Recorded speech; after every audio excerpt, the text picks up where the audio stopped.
ان کے نام رکھنے کی ذمہ داری جو ہے وہ آدم کو سونپی گئی ہے، اور آدم نے تمام مخلوقات کے نام رکھے ہیں۔ حتیٰ کہ خدا کا کلام ہمیں یہ بھی بتاتا ہے کہ حوا کا نام بھی آدم نے رکھا ہے۔ کتاب مقدس میں نام کے ساتھ شخصیت کا گہرا اثر ہمیں نظر آتا ہے۔ نام اور اس نام کی حامل شخصیت کا کردار، زندگی کا مقصد، اس کی زندگی کے منصوبے، اس کا سب کچھ جو ہے وہ خدا کی مرضی کے مطابق ہوتا آیا ہے۔ کتاب مقدس میں ہمیں بہت سی ایسی مثالیں نظر آتی ہیں کہ جن میں پہلے سے رکھے گئے ناموں کو خدا نے تبدیل کر دیا ہے، اور اس سلسلے کا جو سب سے پہلا ہمیں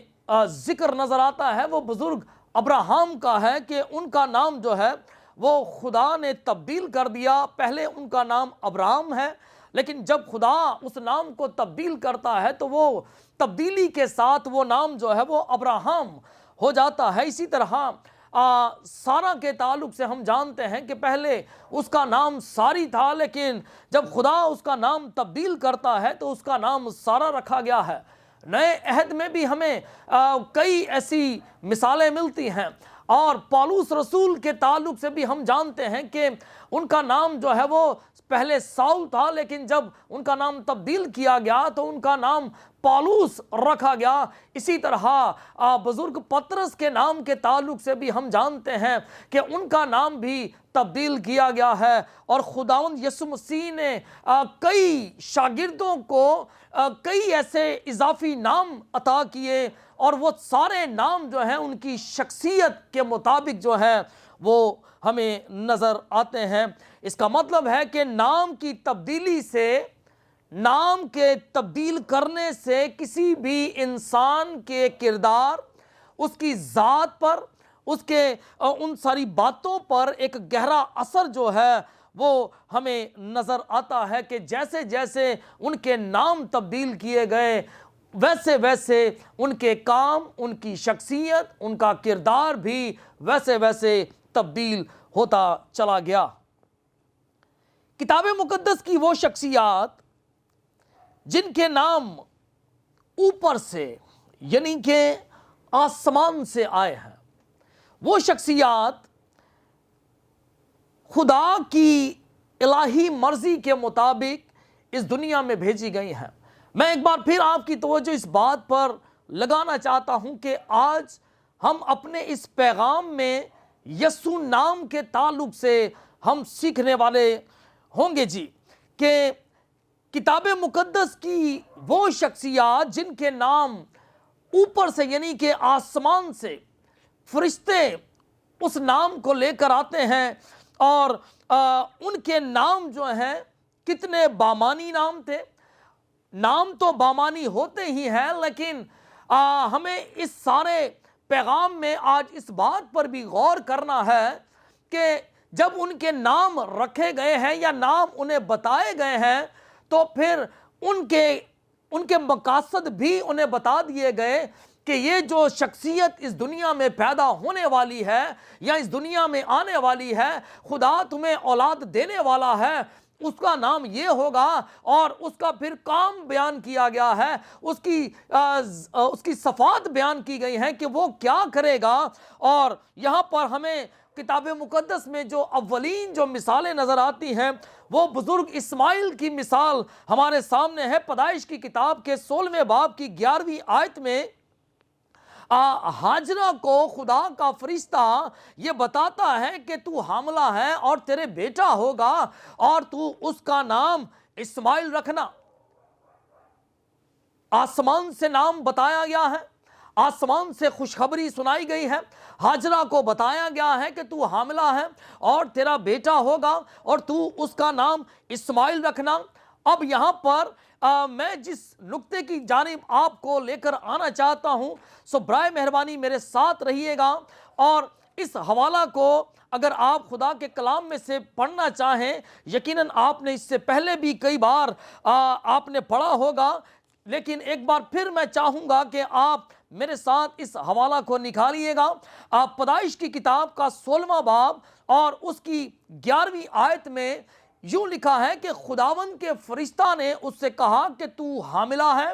اور تیرے بیٹا ہوگا، اس کا نام اسماعیل رکھنا، اس لیے کہ خداوند نے تیرا دکھ سن لیا۔ اور پھر اسماعیل کی پیدائش کا مقصد بیان کیا گیا ہے۔ لکھا ہے فرشتہ یہ بیان کر رہا ہے کہ وہ گورخر کی طرح آزاد مرد ہوگا، اس کا ہاتھ سب کے خلاف اور سب کے ہاتھ اس کے خلاف ہوں گے، اور وہ اپنے سب بھائیوں کے سامنے بسا رہے گا۔ کیسی عجیب بات ہمیں نظر آئی کہ ہاجرہ زمین پر ہے لیکن بیٹے کی خوشخبری جو ہے اسے ایک فرشتہ دے رہا ہے، فرشتہ نام بھی بتا رہا ہے، فرشتہ اس کی پیدائش کا مقصد بھی بتا رہا ہے کہ وہ جب پیدا ہوگا تو وہ کیا کرے گا۔ ہم نے پڑھا، لکھا ہے وہ گورخر کی طرح آزاد مرد ہوگا، اس کا ہاتھ سب کے خلاف اور سب کے ہاتھ اس کے خلاف ہوں گے۔ اور پھر ہم دیکھتے ہیں کہ آج بھی پوری دنیا میں ہمیں بنی اسماعیل کے تعلق سے ایسا ہی منظر ہمیں دیکھنے کو مل رہا ہے۔ اسی کے ساتھ ایک دوسری خاص جو اہم ترین جو ہمیں اگزامپل نظر آتی ہے وہ ہے بزرگ اسحاق کی، جس کے تعلق سے خدا کلام کرتا ہے۔ پیدائشی کی کتاب کا 17 باب اور اس کی 15ویں آیت یہ بیان کرتی ہے، اور خدا نے ابراہم سے کہا کہ ساری جو تیری بیوی ہے سو اس کو ساری نہ پکارنا، اس کا نام سارا ہوگا اور میں اسے برکت دوں گا، اور اس سے بھی تجھے ایک بیٹا بخشوں گا، یقیناً میں اسے برکت دوں گا، قومیں اس کی نسل سے ہوں گی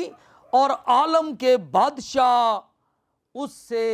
پیدا ہوں گے۔ یہاں پر خداوند خدا ابراہم سے براہ راست کلام کرتے ہوئے جب اسحاق کی پیدائش کے تعلق سے خدا ابراہم کو بتاتا ہے، نام بھی خدا بتاتا ہے کہ اس کا نام اسحاق رکھنا، اور پھر اسحاق کی پیدائش کا مقصد بھی ہمیں نظر آ رہا ہے۔ خدا اس سے یہ عہد کرتا ہے کہ میں اسے برکت دوں گا، میں اس کی نسل قومیں اس کی نسل سے ہوں گی اور عالم کے بادشاہ اس سے پیدا ہوں گے۔ اور ایک اور بات کا خدا ابراہم سے ذکر کرتا ہے کہ تو اس کا نام اسحاق رکھنا، اور میں اس سے اور پھر اس کی اولاد سے اپنا عہد جو ابدی عہد ہے باندھوں گا۔ اسماعیل کا نام آسمان سے آیا ہے، اس کی پیدائش کا مقصد بھی ہمیں نظر آ گیا کہ وہ گورخر کی طرح آزاد مرد ہوگا، اس کا ہاتھ سب کے خلاف اور سب کے ہاتھ اس کے خلاف اٹھے رہیں گے۔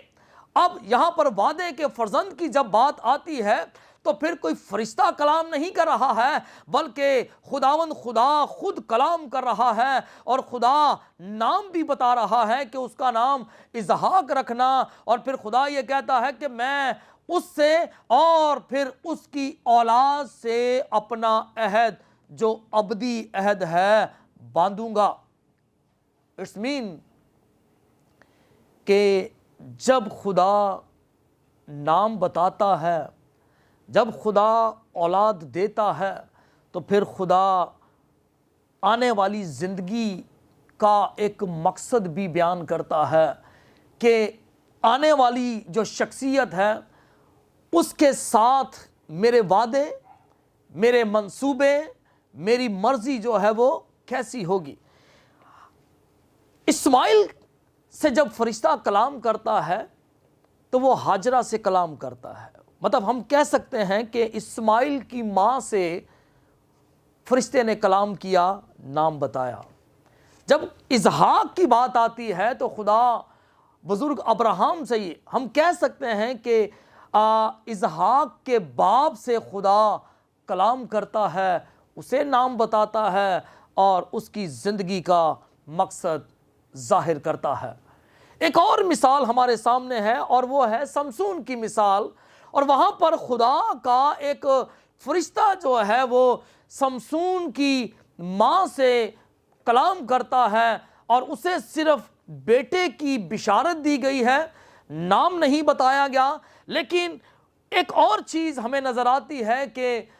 سمسون کی ماں منوہا کو بتایا گیا کہ یہ جو بچہ پیدا ہوگا جسے تو جنم دے گی اس کی پرورش کیسے کرنی ہے۔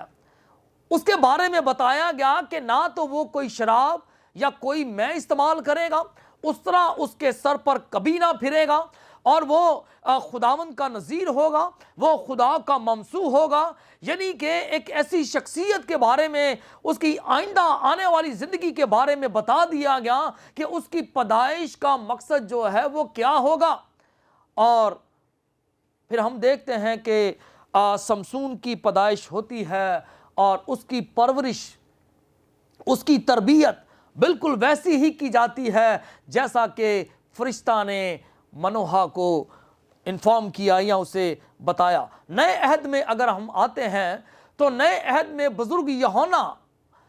جو زکریا کاہن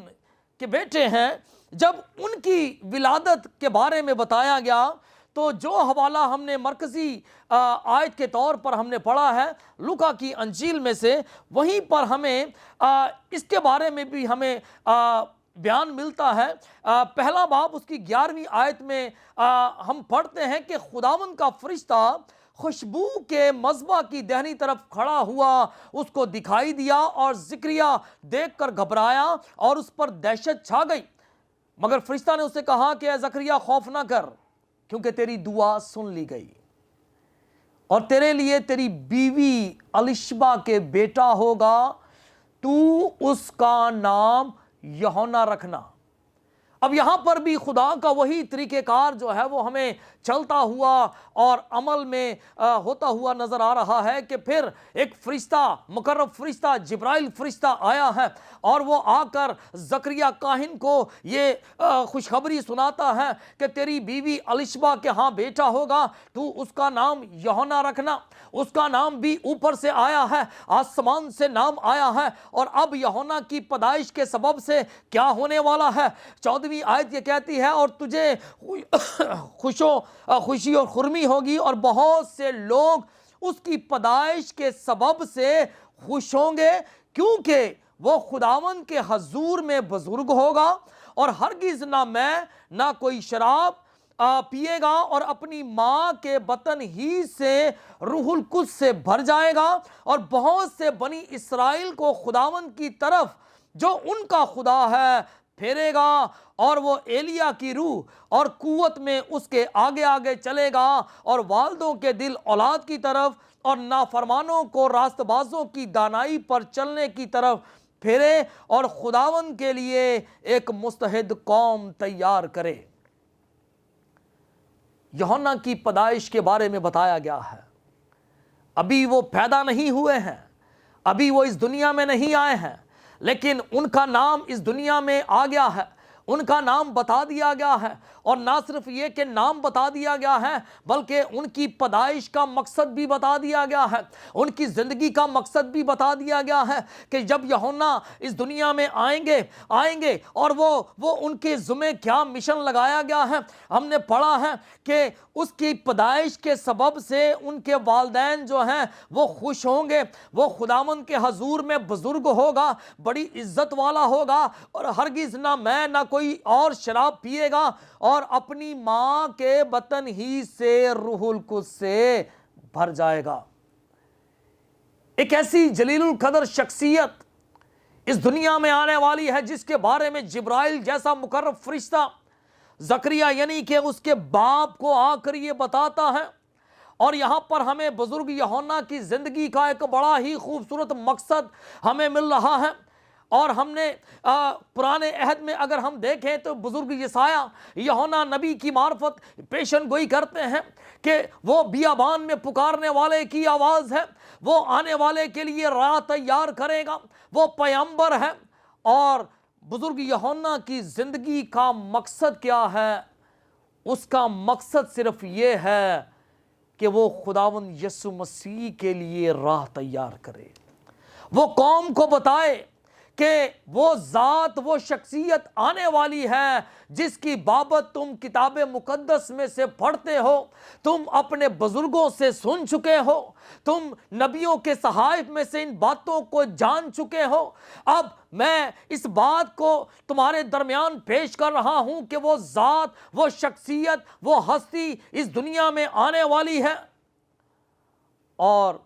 بزرگ یوحنا نے اپنی زندگی کا یہ اولین مقصد خدا کی پاک مرضی کے مطابق اس نے پورا کیا ہے، اور پھر مقررہ وقت پر جب انہیں شہید کر دیا گیا تو وہ خداوند کے پاس لوٹ گئے۔ اب میں بات کرنے لگا ہوں خداوند یسوع مسیح کے تعلق سے۔ بے شک یہ کرسمس کے ایام ہیں، ہمارے لیے بڑی خوشی کا موقع ہے۔ ہم اس خاص مہینہ میں بڑے ہی شادمان ہوتے ہیں، اتنے شادمان ہوتے ہیں کہ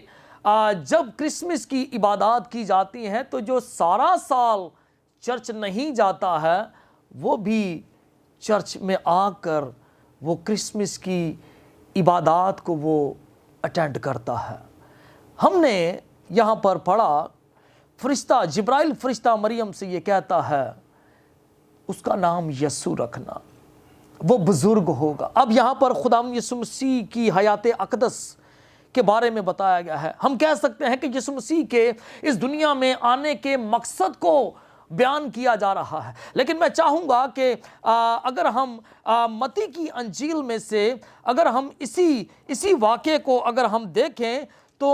اس میں ہم یہ دیکھتے ہیں کہ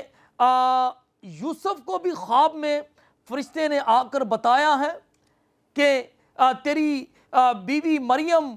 کو اپنے ہاں لے آنے سے نہ ڈر، کیونکہ جو اس کے پیٹ میں ہے وہ روح القدس کی قدرت سے ہے، اس کے بیٹا ہوگا اور تو اس کا نام یسوع رکھنا۔ اب یسوع کے اس دنیا میں آنے کا جو سب سے بڑا مشن یا مقصد ہے وہ کیا ہے؟ وہ یہ ہے، فرشتہ یوسف کو یہ بتا رہا ہے کیونکہ وہی اپنے لوگوں کو ان کے گناہوں سے نجات دے گا۔ اسماعیل کے تعلق سے ہم نے سنا، میں ریپیٹ نہیں کروں گا، میں صرف وربلی آپ کو بتاؤں گا۔ اسحاق کے تعلق سے ہم نے سنا، اسی طرح سمسون کے تعلق سے ہم نے سنا، اسی طرح بزرگ یوحنا کے تعلق سے ہم نے سنا، لیکن کوئی بھی دنیا کے گناہوں کے لیے یا دنیا کے لوگوں کو گناہوں سے نجات دینے کے لیے نہیں آیا ہے۔ کسی کے ساتھ خدا نے اپنا ابدی عہد باندھا ہے،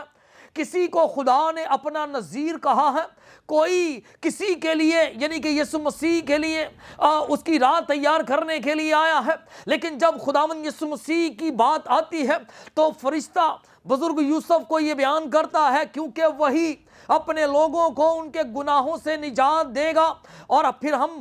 لوکا کی انجیل میں سے پڑھتے ہیں کہ جب مقدسہ مریم پر فرشتہ ظاہر ہوتا ہے، جبرائیل جو ہے وہ مقدسہ مریم سے کلام کرتے ہیں تو وہ یہ کہتے ہیں کہ وہ بزرگ ہوگا اور خدا تعالیٰ کا بیٹا کہلائے گا، اور خداوند خدا اس کے باپ داؤد کا تخت اسے دے گا اور وہ اس کے یعقوب کے گھرانے پر اب تک بادشاہی کرے گا اور اس کی بادشاہی کا آخر نہ ہوگا۔ عزیزو، ان دونوں حوالہ جات میں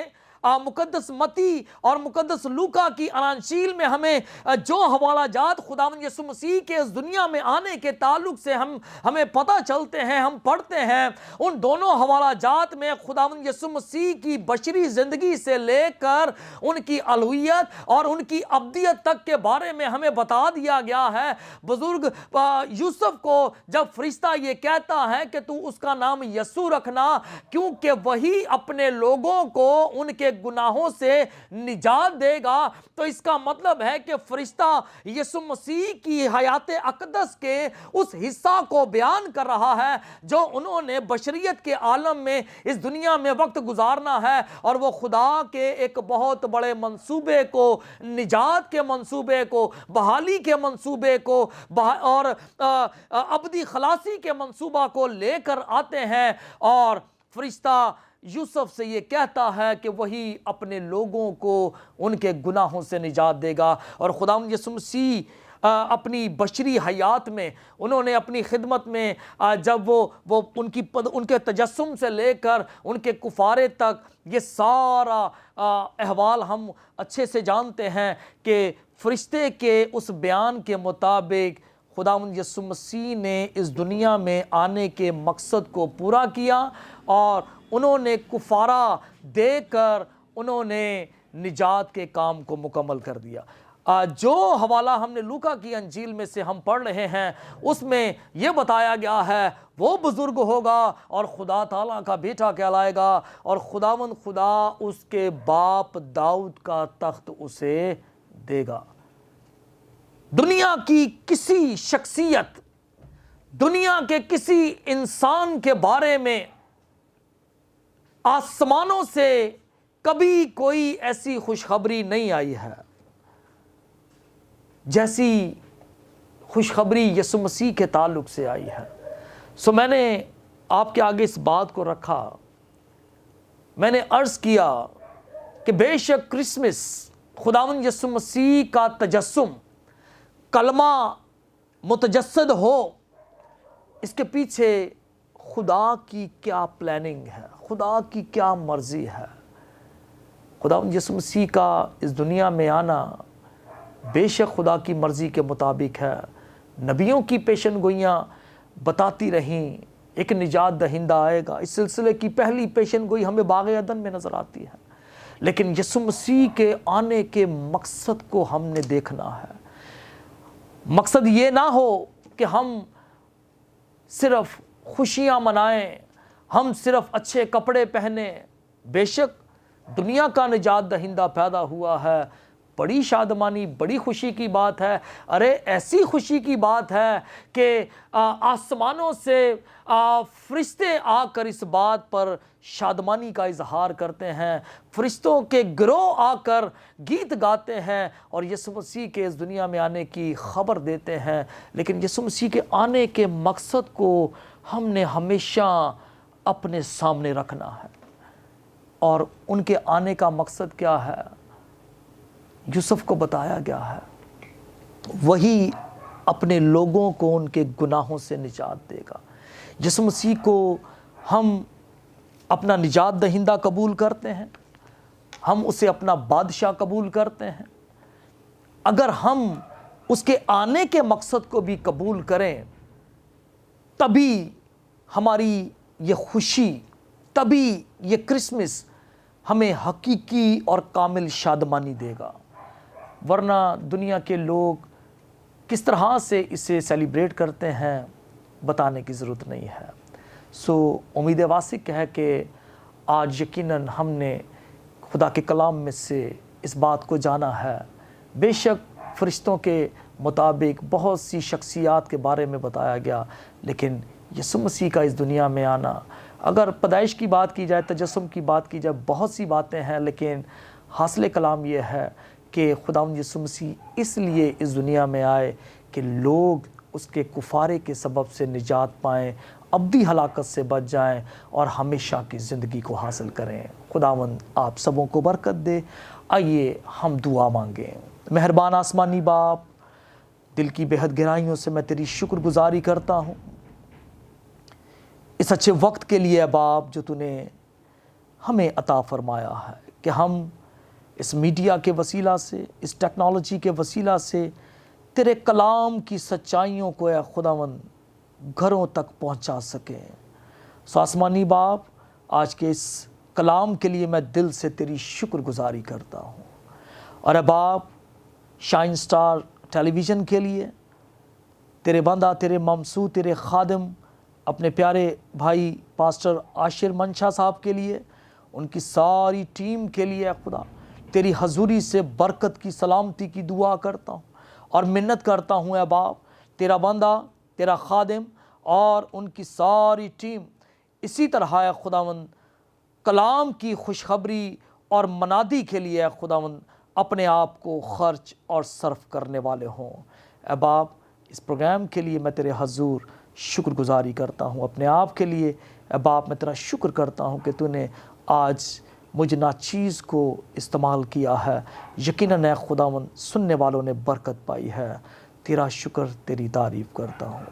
خداوند یسوع مسیح کے پاک بزرگ اور قادر نام میں یہ دعا مانگتا ہوں، آمین۔